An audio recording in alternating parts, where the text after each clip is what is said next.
and whoever it is conveyed to. Brothers in Islam, I'll not go to the usual argument of equality or natural inclination and try to preach either way.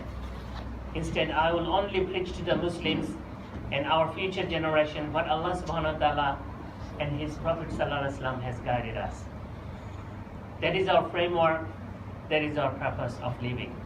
The purpose of our living in this world is clearly laid by Allah subhanahu wa ta'ala in Surah An-Naziyat, verse 34 to 41.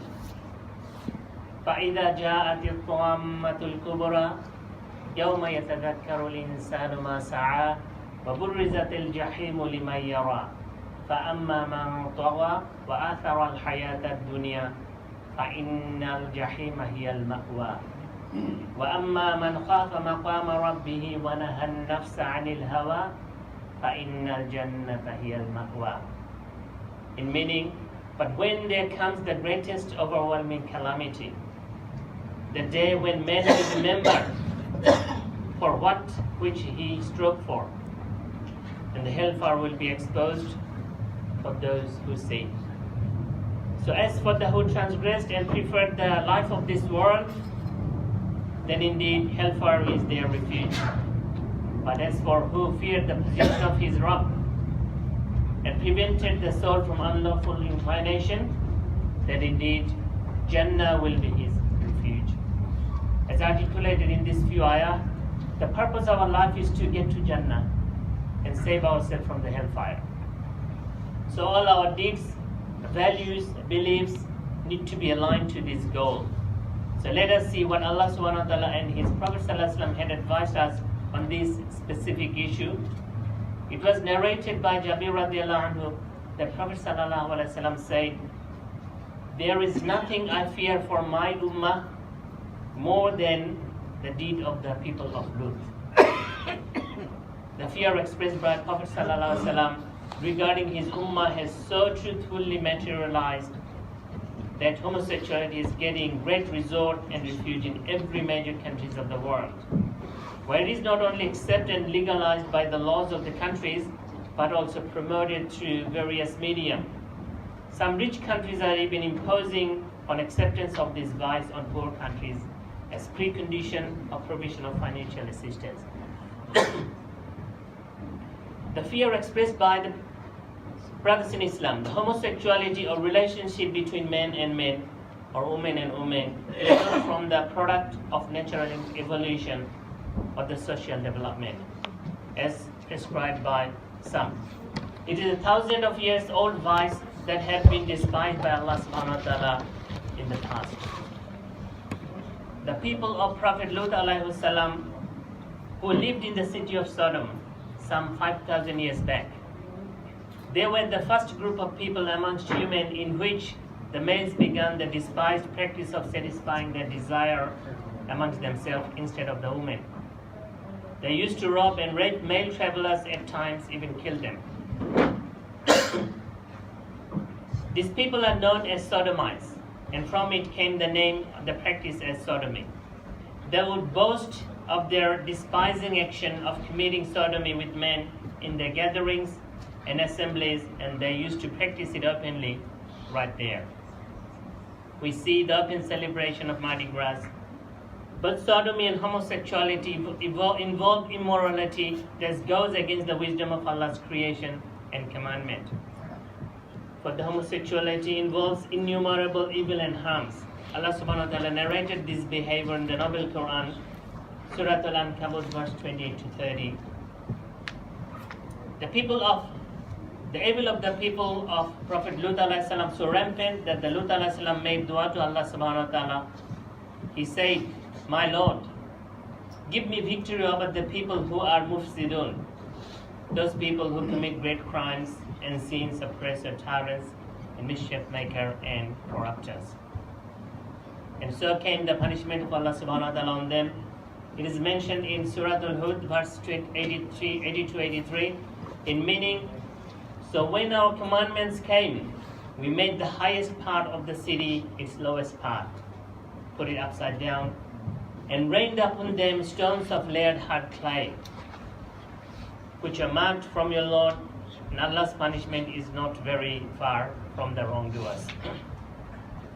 Brothers in Islam, there has been very disturbing trend in the Muslim community as well, that some of the Muslims have become complicit, morally accepting in this vice practice in their heart, not standing firm in the teaching of Allah subhanahu wa ta'ala. And some goes as far as involving discussion on the topics of gay Muslim and gay Imam.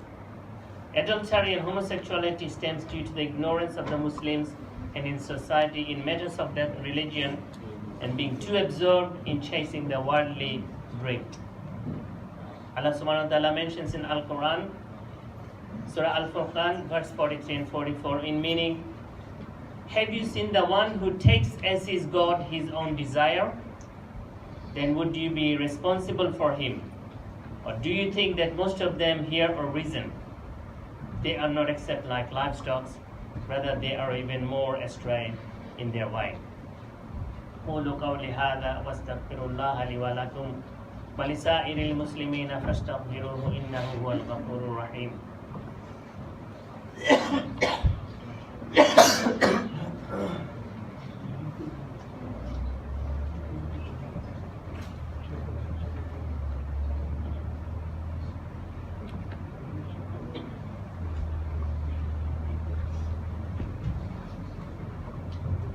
So brother, because there's no space at the back, would you like to come forward so that there's some space in the back, and then we can move more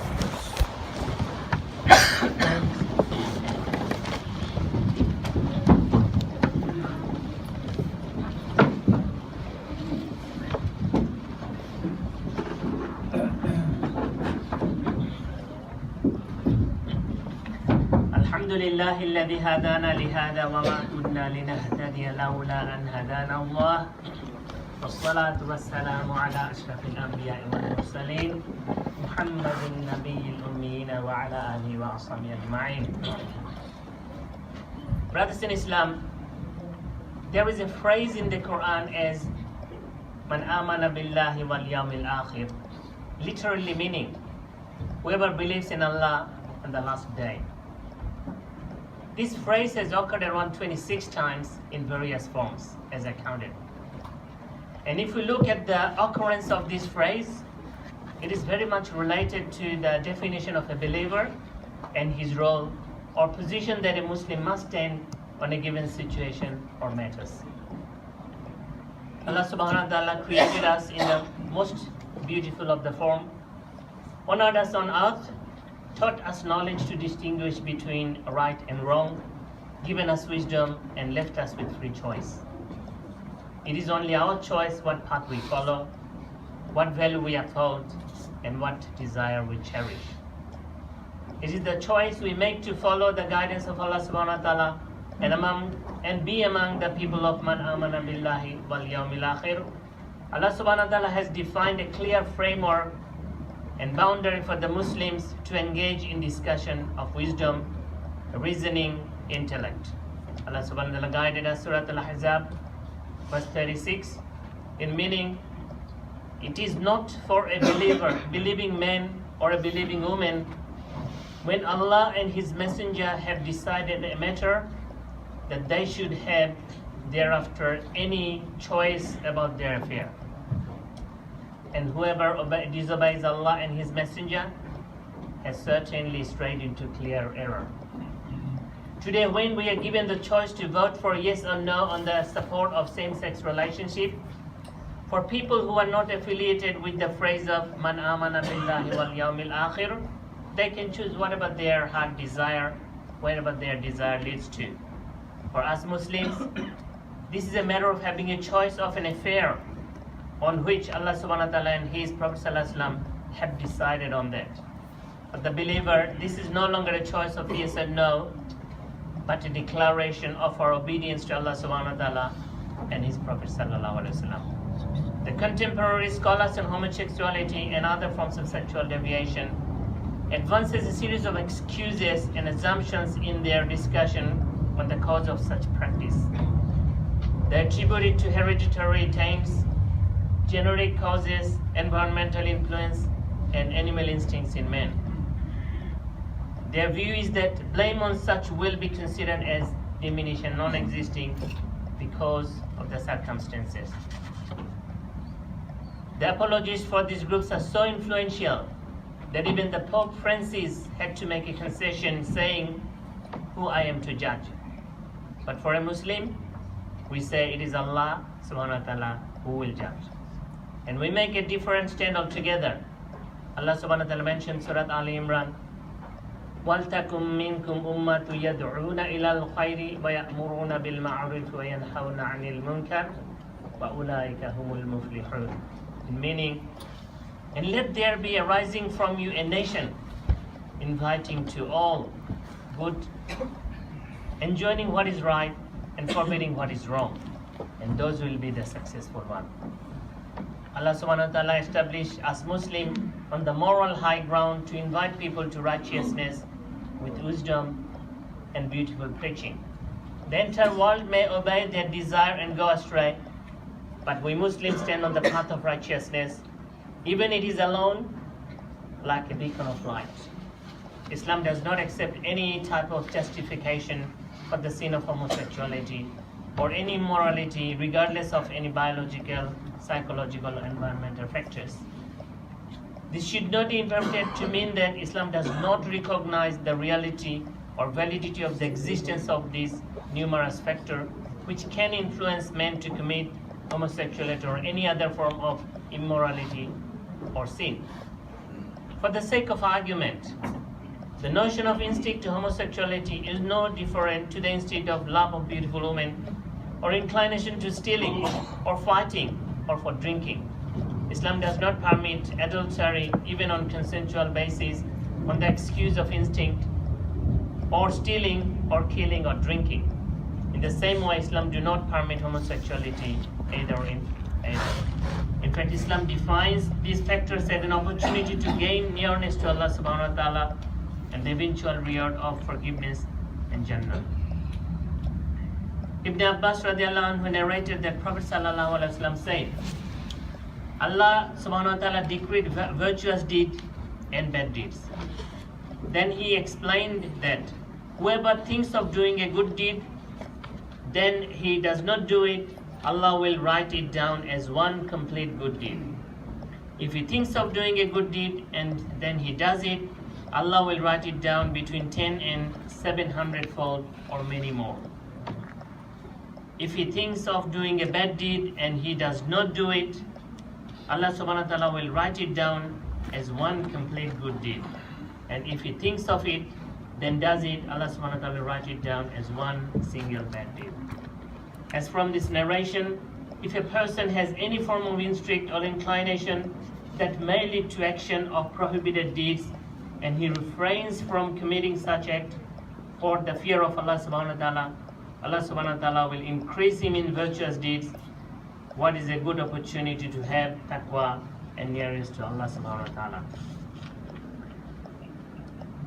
Also, Abu Hurairah radiallahu anhu narrated that Prophet sallallahu alaihi wasallam said, Allah subhanahu wa ta'ala will forgive my ummah for whatever crosses their minds, so long as they do not act upon it or speak of it.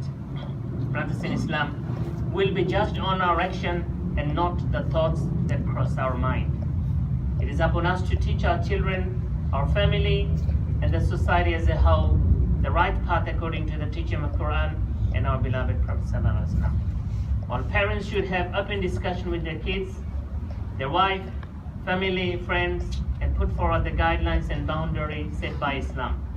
Because if we do not show them the right guidance when they are in need, then their void of knowledge will be filled with the wrong guidance by the wider society.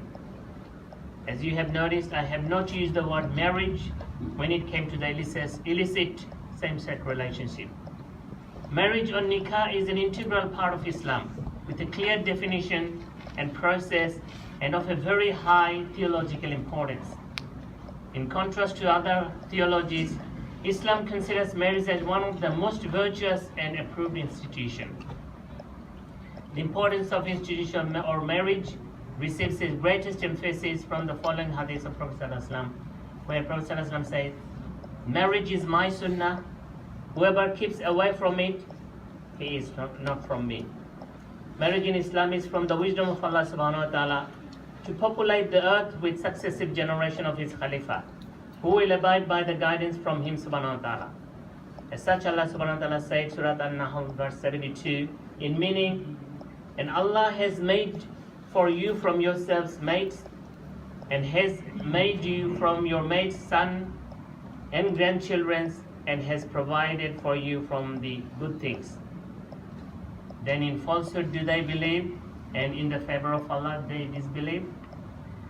Our beloved Prophet ﷺ ordained, O you young men, whoever is able to marry should marry, for that will help him lower his gaze and guard his modesty. In another hadith, Prophet ﷺ mentioned, modesty is the path of faith. Let me conclude today's khutbah with an ayat from the Surah Al-Jathiyah, verse 23, in meaning, have you seen who has taken his own desire as his Lord, and Allah has sent him astray due to the knowledge, and has set a seal upon his hearing and his heart, and put over vision a veil. So who will guide him after that? Then will you not be reminded? May Allah subhanahu wa ta'ala saves us from the people who takes their desire as their God.